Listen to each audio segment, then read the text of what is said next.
It's time for the Your Personal Bank Show with Ference Toth.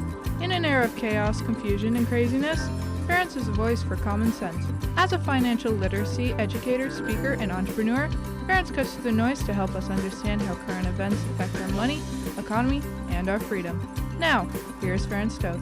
Welcome to the Your Personal Bank Show. This is Ference. If you want to reach me, you can do so at yourpersonalbank.com. Yes, you will reach me. It's yourpersonalbank.com. Some of you may be aware of something called the Buffett Indicator.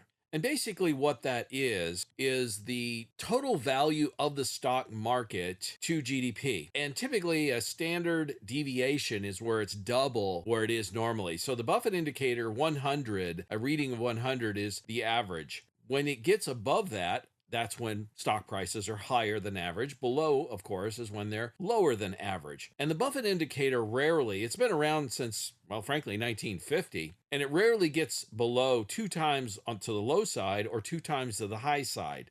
In fact, on the low side, the lowest points it was at was back in late 70s, very early 80s, when we had historically high inflation rates. And then again, in the Great Recession, it hit those rates where it was about negative 2 times deviation, or twice as low as normal. The high side time since 1950 occurred in 1970, which was the height of the oil embargo, a terrible recession. We had a really rough economy for about a decade, frankly. And then again in 2000, the dot-com bubble. Well, this is the third time now recently that the Buffett Indicator has hit a new high of 2 standard deviations. Again, this has only occurred on 2 other occasions, 1970 and 2000. It's now occurred again. What should we take from all of this? Well, the reality is it's a warning. Can the market go up from here? Certainly it can. But what happened the last 2 times the Buffett Indicator hit 2 times its average, or 200, or 2 standard deviations higher than average? Well, if you go back to 1970, the markets dropped significantly from the highs, and certainly we saw the same thing in 2000 from high to lows. Those were both tremendous corrections, well, recessions, frankly, really strong recessions we experienced on both occasions. The point I'm trying to make here is, again, it's not a definite, like, hey, the market's going to go down now, but it also does show that the risk level is elevated. The higher you go, the more risk you're taking on of a correction to the downside. And not only is that correction then to the downside more likely, it's also more significant. In other words, it has longer to run. So the higher you go, the farther you have to fall, basically. It's common sense. I would call euphoria around AI. I've shared this before on the show a couple of times before, but I think it's important and bears repeating. I've been in this business 25 years, seen this before, this rodeo. There was a ton of euphoria and optimism regarding the dot-com run-up. And we saw what happened. There was Silicon Valley making a lot of promises. There were a lot of startups. There was a lot of money being raised, a lot of young, hard-charging entrepreneurs trying to raise money, telling their story. And it got to a euphoria level, which we are at now. This is a pattern. There's nothing new about this process. We're seeing the same type of stuff with AI. We're hearing all kinds of promises and euphoric projections of how AI is going to tremendously and dramatically change the economy. We saw the same thing with the dot-com bubble, and ultimately the internet and the dot-com did change our economy on a very significant level. The problem was it was much longer delayed than what most people thought. In other words, it took a lot longer to implement and for people to adapt to the new technology and start actually using it. Human beings tend to resist change. We're very adaptable, but we resist change. It's kind of an ironic combination. So when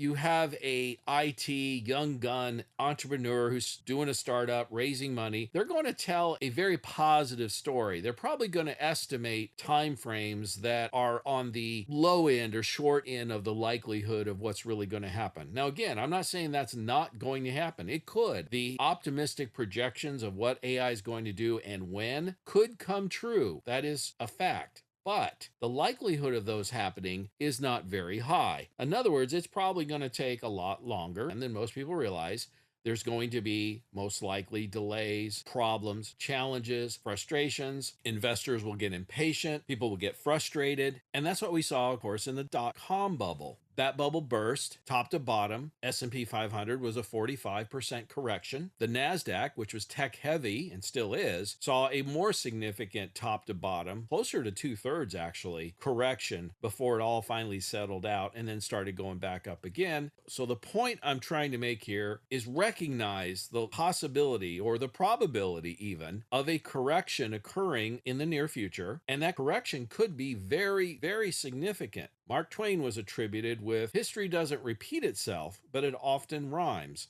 And we can learn lessons from history. We can look back at charts and things like that, and the emotions that went into the investing decisions in those previous occasions and how people behaved and what happened. And ironically, human behavior does not change very much. So the likelihood of history rhyming is quite high. You have to be prepared for that. My suggestion is it's much like when you're on Vegas and you're on the betting table and you've had a really good run and the chips have been piling up. The natural reaction, human behavior for most people, is to keep letting it ride. And that's why Vegas was built. Those palaces in Vegas were not built by the winners. They were built by the losers. And there's a common saying in Vegas and on Wall Street, by the way, where they state, if the player plays long enough, the house will win. They know this. Again, it's human nature. It's human behavior. My strong suggestion for many people that are listening right now is to peel some of those winnings off the table.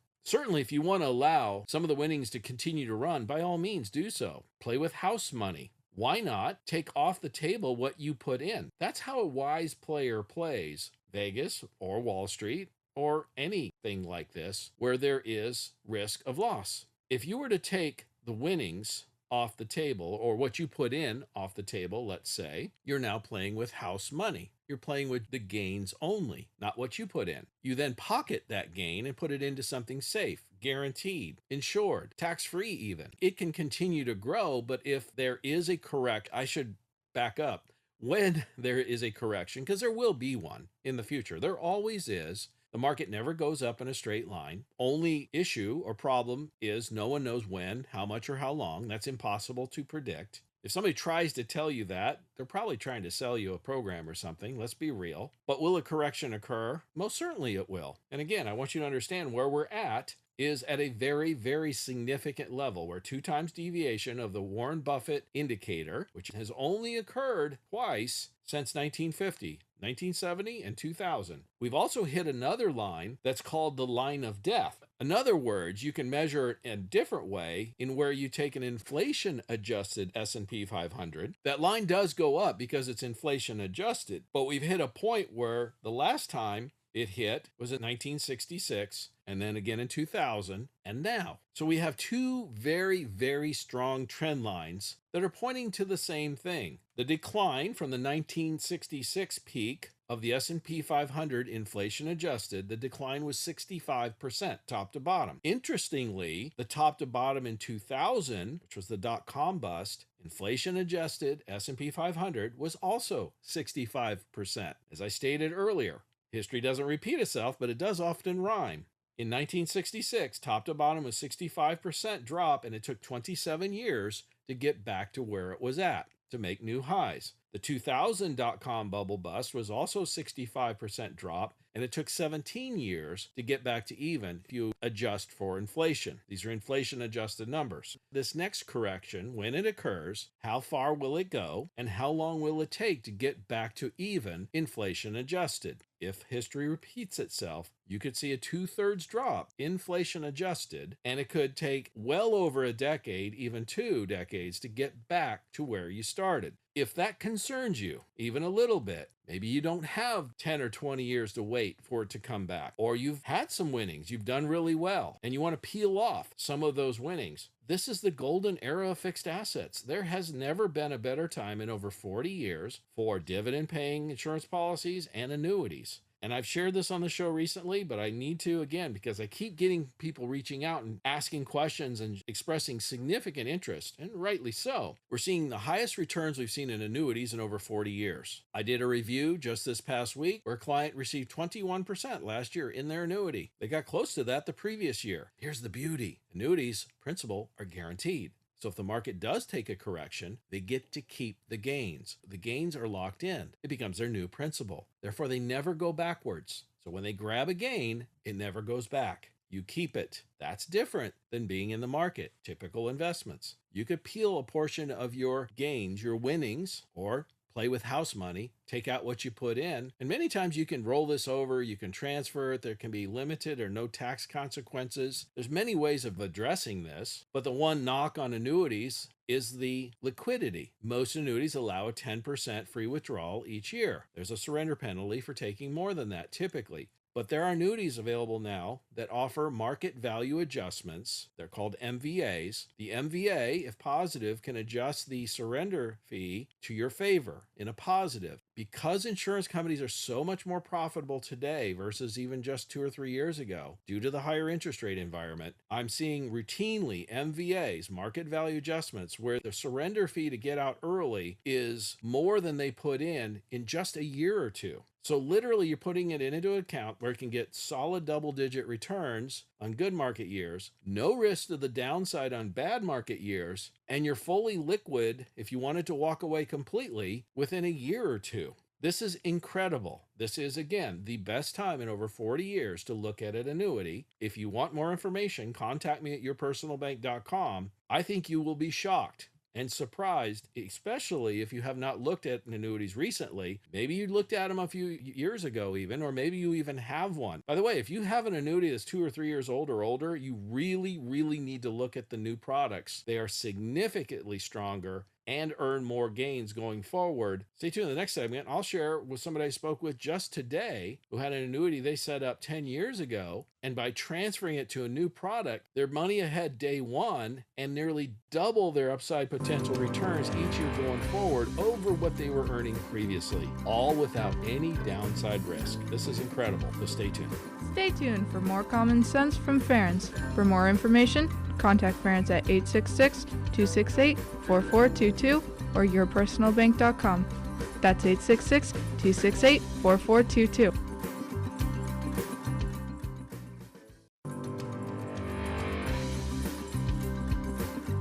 Welcome back to the Your Personal Bank Show with Ference Toth.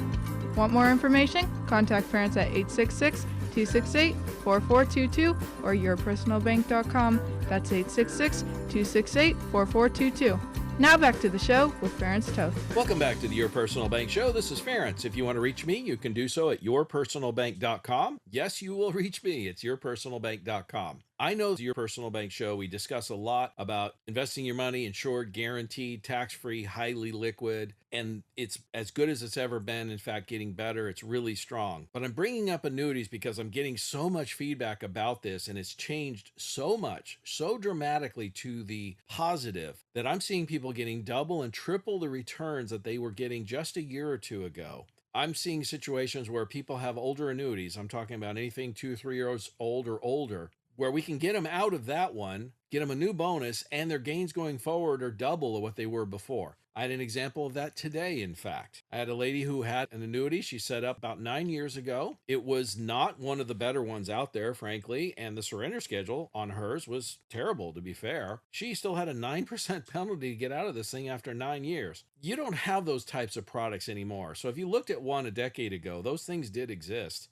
They don't exist anymore, really, and the whole annuity world has dramatically changed for the better. So you might want to consider looking at it again. But here's my point. So she had a 9% penalty to get out. Her upside cap on her S&P 500, for example, was 55% par. What does that mean? What it means is if the S&P went up 10%, she would get 55% of that, or 5.5%. There's no other fees or costs or anything like that, so that part was good, but it obviously curtailed her gains. She's only getting a little over half of whatever the S&P would go up. I showed her a new product that pays her a 17.5% bonus. Remember, she had a 9% penalty to get out early. Well, with a 17.5% bonus, you're ahead of the ball game big time. She was up about 6% if you run the numbers. So she gained about 6% day one as a signing bonus, and her upside potential gains on the S&P 500 on this particular product are 9.5%. What does that mean? If the S&P went up 10%, she would get 9.5%. Remember, her old product was 5.5%. So she's nearly doubling her upside potential and overcoming the existing penalty by making 6% on her money literally day one. Now, this isn't necessarily the best annuity that's out there because we have to come up with a bonus to offset the penalty that she has. But this annuity is literally about double as good as the one she had. Her returns will likely be double, assuming the S&P goes up 8, 9, 10%, she'll have a double the return, won't she? I have other products, if you don't have a penalty, that have even far greater upside potential. Now, this is where it gets a little confusing for some people, and they struggle to understand how this can be done. But I'm going to do my best to explain, and I think you'll see what I'm talking about.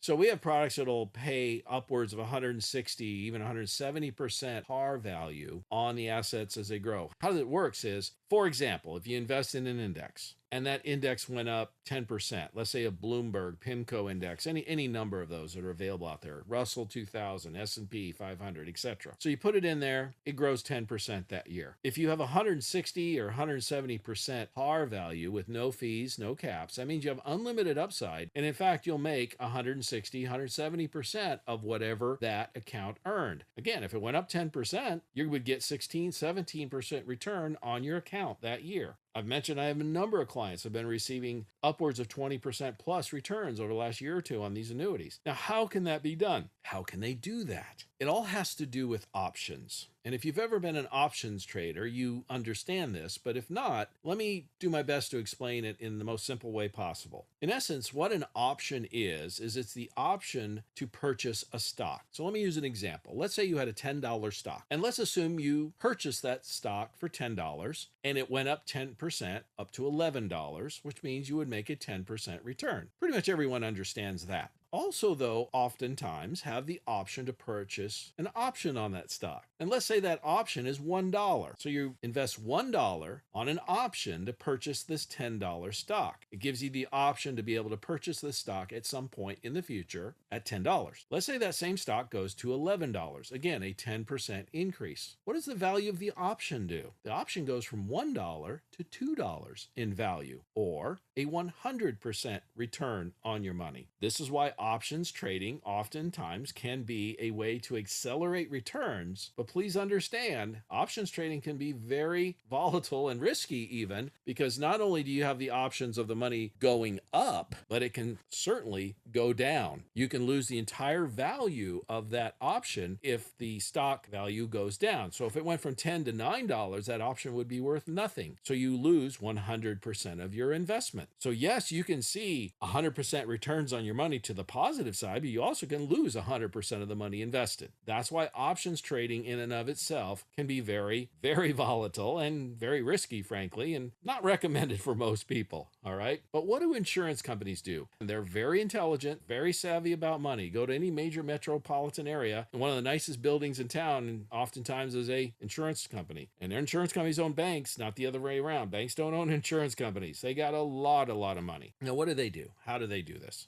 Well, when somebody gives them money, they invest it. And if it's invested in an index account, like these annuities or index universal life, those types of products, what the insurance company does is they buy bonds. Now, that doesn't sound very exciting. It's not. They buy insured bonds, guaranteed, gives them a steady income stream off of those bonds. So let's assume they're making a 4 or 5% return on that bond investment. By the way, corporate bonds can pay them far more than that, 5 or 6 or whatever. Now, they're earning the interest on the bond. The underlying asset is fully vested. They're not leveraging, they're not risking the bond or anything, and it's insured and it's guaranteed. One key to understanding this, the principal is there, it's guaranteed, ain't going nowhere. That's why it's so steady and consistent. What they then do is take the interest they're earning off the bond and they buy options on these stocks, as I explained earlier. Now, some of these options will increase, as I stated, 100% or more in value over a period of time, let's say a year. If they buy a 1-year option, it could go up in 100% in value in a year. Because if a stock went from $10 to $11 and you bought a $1 option on that stock, that option went from $1 to $2, or in other words, a 100% return on your money. At the same time, that same stock could have gone from $10 to $9. You bought a $1 option on it, and the value of the option is zero. It's not worth anything. Well, this is why it's so powerful. They're playing with the interest on the bond only, not the principal. Remember, if the options they purchase go to zero because the index went down, they don't owe you anything, do they? They can guarantee the principal because the full investment of the bond is still there. It's going to kick out more interest the following year, isn't it? Which they can repeat this process and do again. But if it goes up, they've run the numbers, they've calculated it where they can pay you 160 or 170% or more even sometimes on the returns on that investment, on that index as it goes up, because those options have gone up 160 or 170% in value.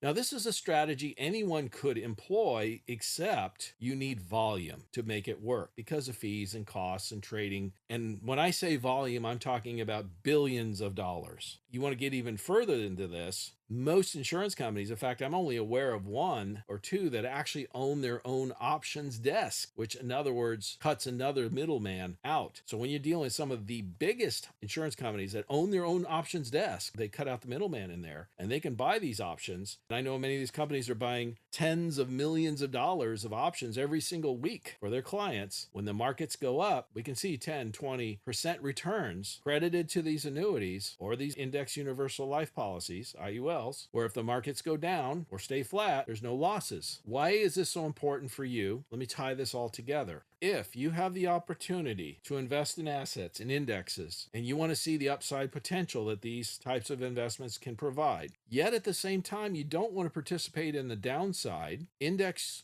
annuities or index universal life can give you exactly those returns. And at the same time, eliminate the downside market risk. Now, what's the catch? What's the limitation? There is one. With annuities, I stated it earlier. Typically, you have 10% free withdrawals per year. So you don't have 100% liquidity of your full account, except for ones that have the market value adjustments that are positive now, that adjust the surrender charge to your favor, which means you could be in 100% liquid in your account and then some within a year or two. So the limitation that annuities had has largely been wiped out now with the higher interest rate environment, the more profitable insurance companies. And that's why I keep saying it's the best time in over 40 years. It's the golden age of fixed assets. There has never been a better time in a generation to look at these products and invest in these tools and see tremendous returns in good market years without the downside market risk. I'm having more fun with people than I've had in a long time. And I always enjoy what I do. Don't get me wrong. I have for 25 years. But when you can provide things to people where, oh gosh, you're doing a review and you just got a 21% return on your money, people are pretty excited about that. And then when you tell them, hey, that's locked in. If market goes down next year, you keep it. It doesn't matter what happens. You know, that's a pretty cool situation to be in. I also have products that pay 8% guaranteed the first year. So if you're concerned about where the market's going, I shared that in the first segment. We're at a key point with the Buffett Indicator, for example, being a 2-time standard deviation, and you're concerned that there may be a correction in the near future, well, you could lock in some of those gains, take the chips off the table, as I was sharing earlier. If it keeps going up, take advantage of that. You're going to have tremendous returns. But if it doesn't, you get to keep what you gained, and you lock it in each year. You've eliminated the risk. You've taken it off the table. Once people understand this, it becomes difficult to argue with of why you should take on the level of risk you're taking many times with your portfolio. Why wouldn't you want to reduce your risk, at least on a portion of it? Take advantage of the upside without the downside market risk. If you want more information, obviously contact me at yourpersonalbank.com. I'll be happy to share with you what options are out there, what makes the most sense for you. I'm completely independent. I've got access to over 50 companies. I have a lot of people reaching out to me, listening to the show, say, hey, I was looking at this annuity. What do you think? What's your opinion? And then I'm able to show them or compare what they're looking at versus what may be a better option for them. And so far, 100% of the time, I've been able to show folks a better option because I've got access to literally every top carrier out there. So you're not going to find a better option available that I can't get for you. There's no cost or obligation to it. Contact me at yourpersonalbank.com. I'll be happy to share that with you and increase your returns without any downside market risk. Stay tuned in the next segment. I got some things about the economy and such, with tariff revenue, for example, that I think you're going to find very interesting. So stay tuned. Stay tuned for more common sense from Ference. For more information, contact Ference at 866-268-4422 or yourpersonalbank.com. That's 866-268-4422.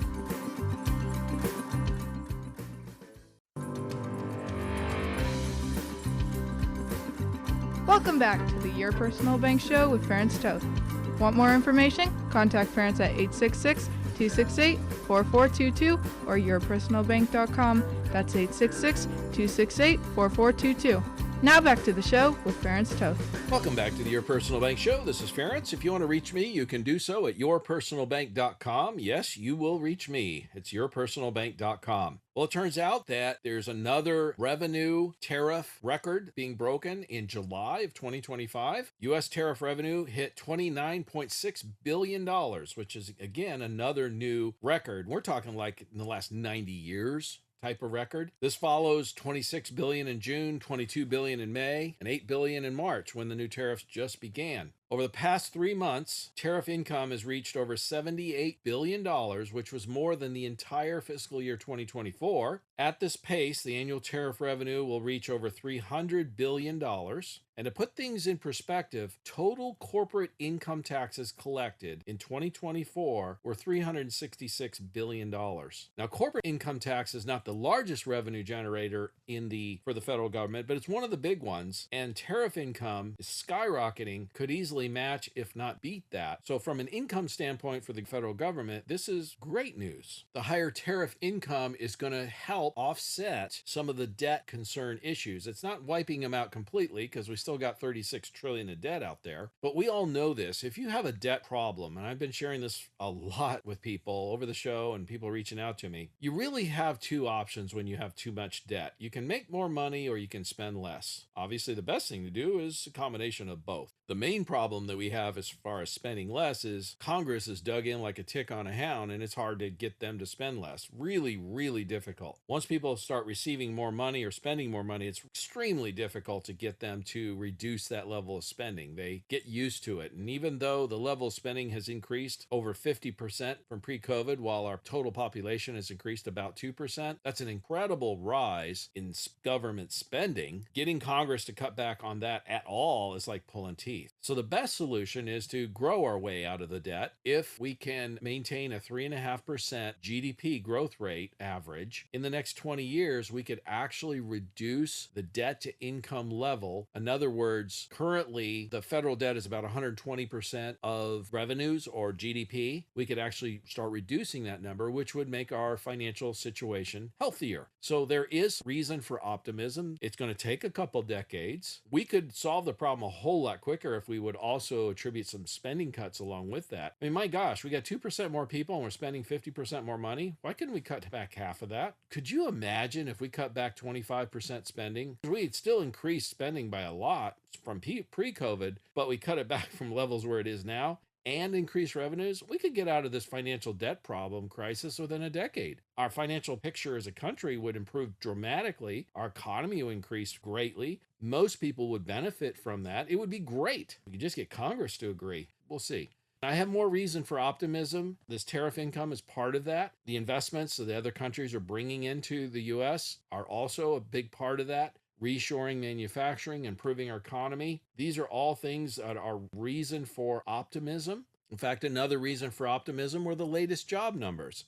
Now, many in the legacy media took this as a negative because they pointed out there were, quote unquote, only 73,000 new jobs created the past month. But when you dig into the numbers a little further, it's a lot more positive than you would think. And here's why. Remember, the jobs numbers for the last few years have been way overinflated. In fact, in 2024, the Labor Department overestimated job growth by 818,000 jobs just last year. They revised those numbers back down later. Primarily, it was a lot for political reasons, making the economy look better than it really was, which benefited the Biden administration. We weren't living in a healthy economy. It was all a mirage. But what actually happened in this past month is, although there were only 73,000 new jobs added, federal jobs dropped and dropped again. In fact, we now have 6 months straight of shrinking federal workforce. This has not happened since the 1990s, outside of any recession period. The Biden administration was adding jobs by inflating bureaucracies, and Trump administration is cutting those bureaucracies. Also, private wages beat inflation this past month for the first time in a long time.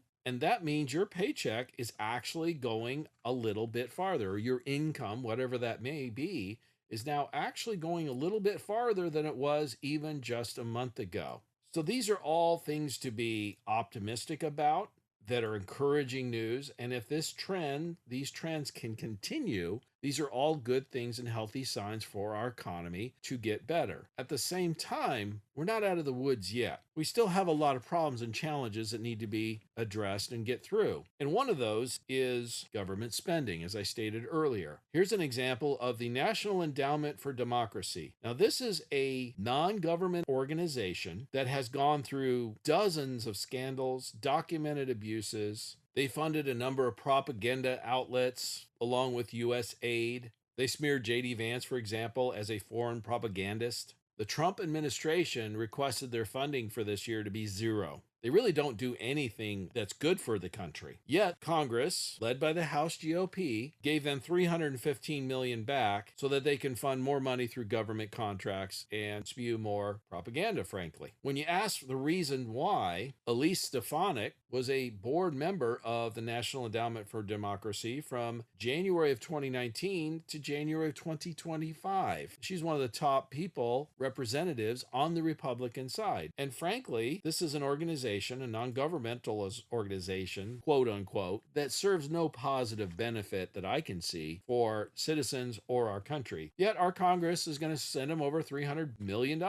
These are the kinds of things that continue to cause problems. Here's another one. The city of Denver spent over $300 million on illegals over the last few years and is now facing mass layoffs. Denver is paying the price because although the National Endowment for Democracy got their $300 million, apparently the city of Denver federal funding has been cut or reduced. And because they spent so much of the money since 2022 on illegal aliens, they're now in a massive financial crisis and a massive cost-cutting spree. In fact, according to the city of Denver, they spent $79 million on migrant support services. These are illegals, including shelter, food, transportation, and other assistance. The total cost to the Denver metro area reached $356 million by November of 2024, which equates to roughly $7,900 per illegal alien for approximately 45,000 of them. They spent $228 million just on educating 16,000 illegal alien students in Denver metro schools. They spent $123 million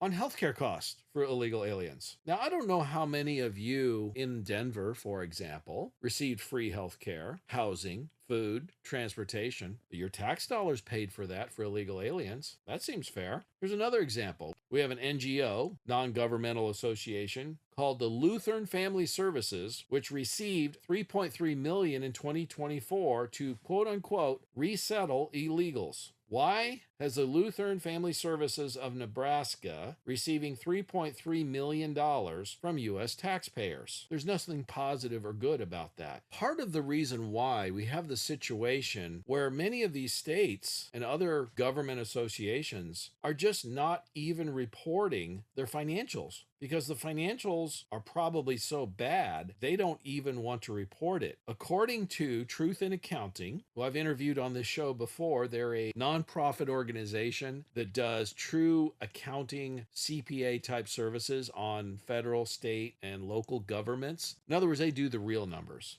And according to Truth in Accounting, there are several states that have not even released their financial data when they were due. These include Arizona, California, Idaho, Illinois, Mississippi, Nevada, Oklahoma. And to make matters even worse, Illinois and Nevada have not even issued their financial reports for 2023. Now think about that for a minute. If a publicly traded corporation failed to issue audited financial reports on time, not only just once, but even 2 years consecutively, that company would probably face investor backlash, stock values would crash, there'd be regulatory penalties from the SEC, there'd be a loss of public trust and credibility. They might even be delisted from the stock exchange. They could even go bankrupt as a result. That would be the impact of a privately traded corporation. Yet we have entire states doing exactly this with little or no repercussions. This is our money, taxpayer money, and this should not be allowed. And the most obvious answer is, why are they not releasing detailed financial reports when they're due? They don't want the public to see what they're spending the money on. And it's obviously not on anything good. Stay tuned in the next segment. I got a few other things about about the economy and what's going on, I think you'll find very interesting. Stay tuned for more common sense from Ference. For more information, contact Ference at 866-268-4422 or yourpersonalbank.com. That's 866-268-4422.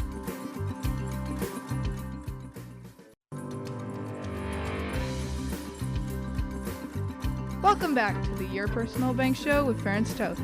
Want more information? Contact Ference at 866-268-4422 or yourpersonalbank.com. That's 866-268-4422. Now back to the show with Ference Toth. Welcome back to the Your Personal Bank Show. This is Ference. If you want to reach me, you can do so at yourpersonalbank.com. Yes, you will reach me at yourpersonalbank.com.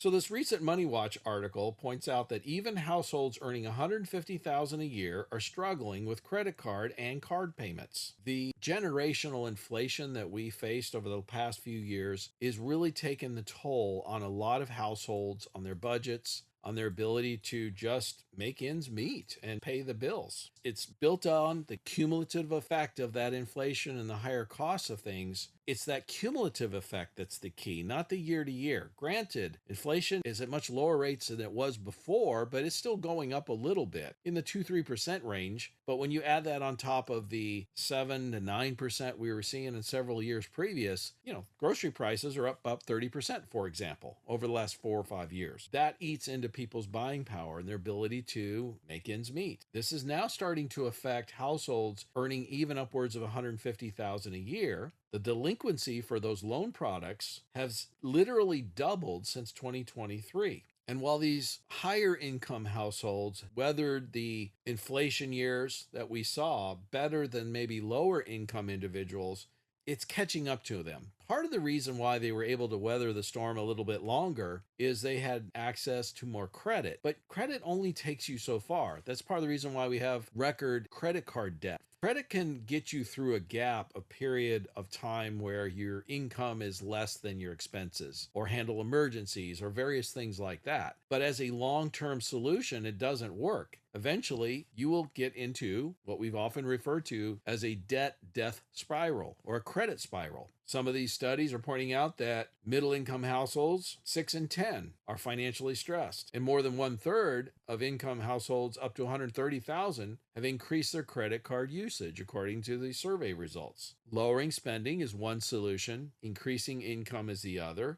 The combination of the two is the best. And while many thought for a while that the Federal Reserve was going to drop interest rates, that has not come to fruition. And the Fed is continuing to hold rates where they're at and continues to state that rates will be higher for longer. I've shared on this show before where I believe that the Federal Reserve has realized that they're not driving the bus anymore. Clearly, they were much of the previous decade. The low interest rate environment was driving stock and real estate markets to record highs. Easy monetary policy is good for stock and real estate markets. But the higher interest rates now are not about that. They're about the high levels of federal debt, with the government selling records amounts of bonds, which requires them to offer higher interest rates to get the bond buyers to buy all these bonds. Basic supply and demand. And this is why so many analysts have pointed out that interest rates are likely to remain higher for the next 5 to 10 years, if not longer. The solution isn't going to occur until the $36 trillion of debt, that debt to income ratio we've discussed many times on this show, gets addressed either through growing our way out of the debt problem or reducing spending or doing some of both. If we don't reduce spending and just grow our way out of it at a 3.5% average GDP growth rate, we'll start growing our way out of it in about 20 years. This isn't going to happen overnight. This does create an opportunity. Higher interest rates means higher returns with dividends, dividend-paying policies, annuities, as I've shared in the first segments of this show and previous shows, the golden era of fixed assets, and it will likely continue to be that way for the next 5, 10, or 20 years even, all because of this debt. Lots of debt means higher interest rates, which means it costs more to borrow money, but you also earn more on investments that are interest rate sensitive, like annuities, dividend-paying insurance policies, things like that.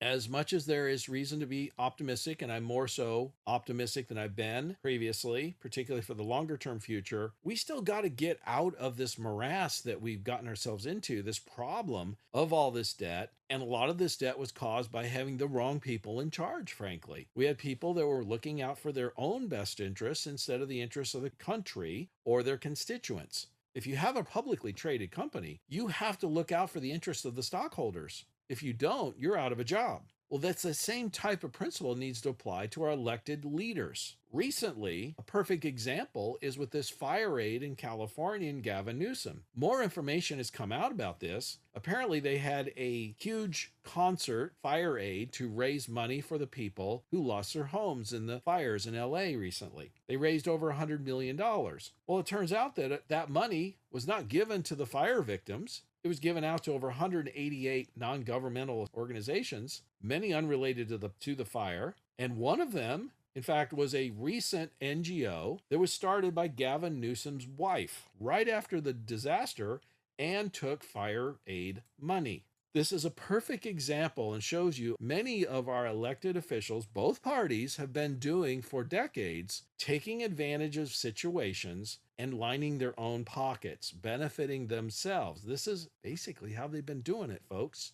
The difference now is, I think, twofold. One, they've gotten away with it for so long. Many of them have become quite brazen about it and just aren't even hiding it anymore because they don't think there's going to be any repercussion. Secondly, a lot of people have woken up and are now paying attention, and that's good because that ultimately is the solution. Enough people educating themselves and waking up to the fact that a person like Gavin Newsom did nothing more than take advantage of fire victims, gave them nothing, and lined his own pocket. It's pissing off a lot of people as they become aware of this, and this is a good thing. If you were really paying attention, though, it shouldn't have been a surprise because this isn't the first time Gavin Newsom has done this. And there's many, many other examples I can give you, but this one's just so egregious and obvious, it's hard to ignore. It turns out that California a few years ago took $100 billion from the federal government for high-speed rail and only built less than a mile of track. Where did the rest of that money go? It seems pretty obvious that Gavin Newsom benefited from some of that, at least. California also raised $37 billion for homelessness, yet homelessness is about twice as bad as it was before.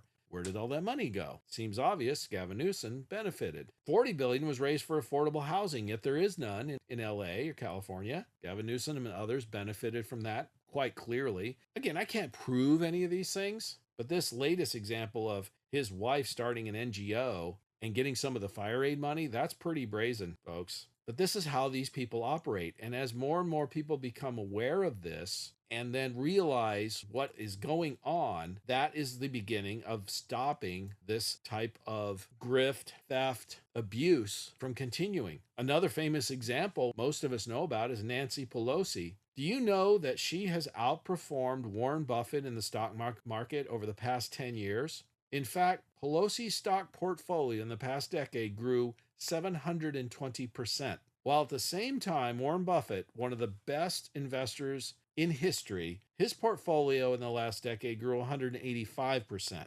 Nancy Pelosi outperformed Warren Buffett 4 times, fourfold. Does anyone realistically believe Nancy Pelosi is 4 times better investor than Warren Buffett? That just defies common sense. Clearly, she had inside information. She knew about laws that were going to affect different industries and companies, and she took advantage of that. Now, currently, it's all legal to be able to do that. It should not be. In fact, we don't even allow athletes to bet on games they have the ability to influence. Why should we allow Congress to invest in companies they regulate? I mean, which one's more important, a game or big business? I mean, there's no contest. All this is going on at the same time as the U.S. taxpayer is continuing to get taxed at rates that are historic. Let me put it in perspective for you. Do you know that in 2500 BC, the Pharaoh owned slaves in Egypt, and Pharaoh required his slaves to pay him 20% of their income, primarily through their harvest of crops? Today, the average U.S. taxpayer pays 24% income tax, along with over 7% payroll tax. U.S. taxpayer also pays sales tax, property tax, gas tax, and all kinds of other taxes throughout their lifetime. We are getting taxed at a higher rate than Pharaoh taxed his slaves. Is that progress? Are we moving forward or are we moving backward? And to put things even a little bit better perspective in regards to taxes, do you realize that, let's say you purchased a car for $50,000. Your sales tax registration would average in the United States about $6,000 for that $50,000 car purchase. For the next couple of years, you pay another $3,000 of registration fees, which could be called just another tax. Then let's say that original buyer sells that car 3 years for $35,000. Well, the second buyer will then pay $4,500 in taxes and registration, and if they own it for 3 more years, another couple thousand in registration fees or taxes. The second buyer now sells it to the third buyer for $25,000, and the third party pays $3,000 in taxes and registration, and another $1,500 in the next couple of years. Well, it turns out over a 9-year period on that one vehicle, the government has received about $20,000 of tax revenue on an original $50,000 product. Is that taxes or is that theft? All this is going on at the same time that illegal aliens were allowed to come across the border, receive Section 8 housing. Government paid all their rent. Many got WIC, many got WIC, SNAP, which is food stamps, free food, monthly Social Security checks, and if they file taxes, many of them get a tax refund. They didn't pay any taxes. They're just getting it back from the taxpayers who did pay for it. And for those that say that illegals weren't receiving benefits, there's a United States District Court lawsuit filed in Rhode Island that 20 states are suing the Trump administration to keep taxpayer-funded Head Start, healthcare, tuition, and other benefits for illegals. It's in the lawsuit. So don't tell me illegals weren't receiving benefits. If you want to reduce your taxes, your personal bank can do that. You can grow your money insured, guaranteed, tax-free, and highly liquid. This is the golden era of fixed assets. Annuities are paying the best rates we've seen in 40 plus years. You can grow your money, receive double-digit returns in good market years, no losses in down years, lock in your gains. Many of these annuities, because of their positive market value adjustments, are becoming fully liquid within a year or two. So that takes away the one downside for annuities. It's the best time in a generation. If you want more information, contact me at yourpersonalbank.com. And as long as it's on our money, in God we trust. Listen Tuesdays at noon and Saturdays at 1 to the Your Personal Bank Show for more information. Contact Ference at 866-268-4422 or yourpersonalbank.com. That's 866-268-4422. This show is designed to provide accurate and authoritative information. The presenter and guests of this program do not engage in legal, accounting, or tax advice. Professional advice regarding your situation should be sought if required. Some products discussed may have limitations and not be available in all states. Excessive unpaid loans may affect performance. Distributions may become taxable if not managed properly. Replacements may not be suitable for everyone. There may be charges when replacing coverage. Dividend rates and bank line of credit rates may change. For current rates, contact Ference at 866-268-4422 or yourpersonalbank.com. Again, that's 866-268-4422 or yourpersonalbank.com.